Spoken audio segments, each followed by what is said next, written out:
Hey, you guys.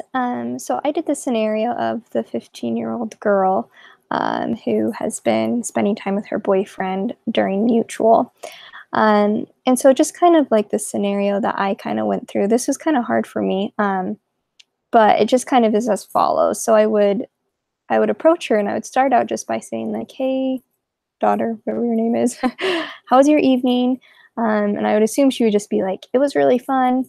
So then I'd say, "Well, I'm glad you had fun. I heard that you didn't attend Mutual, though. What was more fun than hanging out with your friends at Mutual?" And then I would assume she would probably say, "Spending time with my boyfriend," or an excuse or something along those lines. Um, so that would be identifying the problem. The next thing I would do with her would be to discuss the impact of what she did on those around her.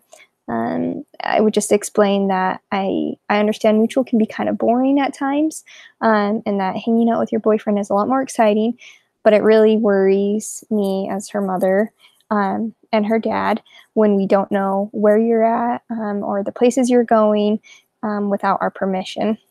We just put a lot of trust in you, and we expect you to be as responsible with that trust. And we also know it worries your young women leaders as well as your friends at Young Women's when you don't show up. You're a lot of fun and you really help unite the girls at Mutual.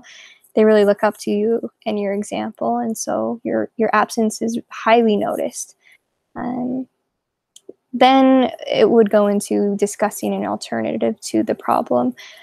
Because she's a teenager, she probably wouldn't see anything wrong with her hanging out with her boyfriend, or at least wouldn't admit to it. And so then an alternative, I would say something along the lines of, why don't we come up with something that a way for you to still be able to earn the trust of both your father and I.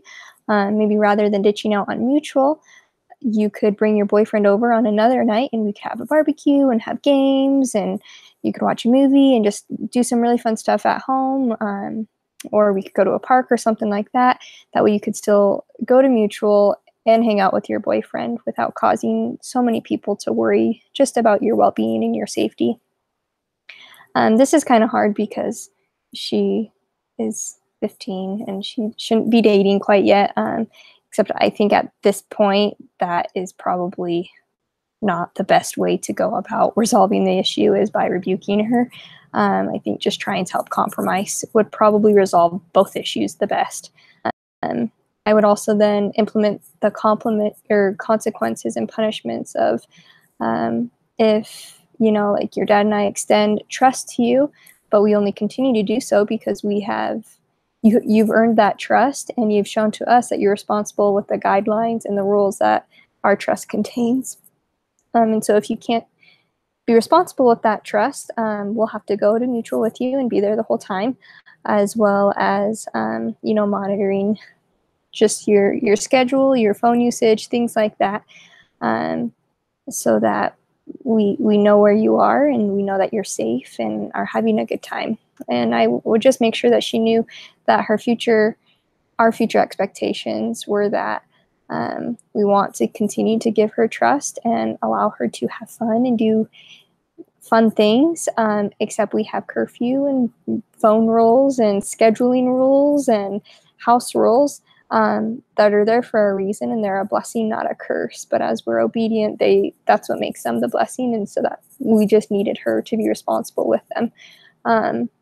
And so yeah, those are just kind of my thoughts on handling some of that confrontation in a little bit of a delicate way, so that problems are actually resolved rather than, I guess, defenses being thrown up and not being able to fix the problem and to show love as well as discipline.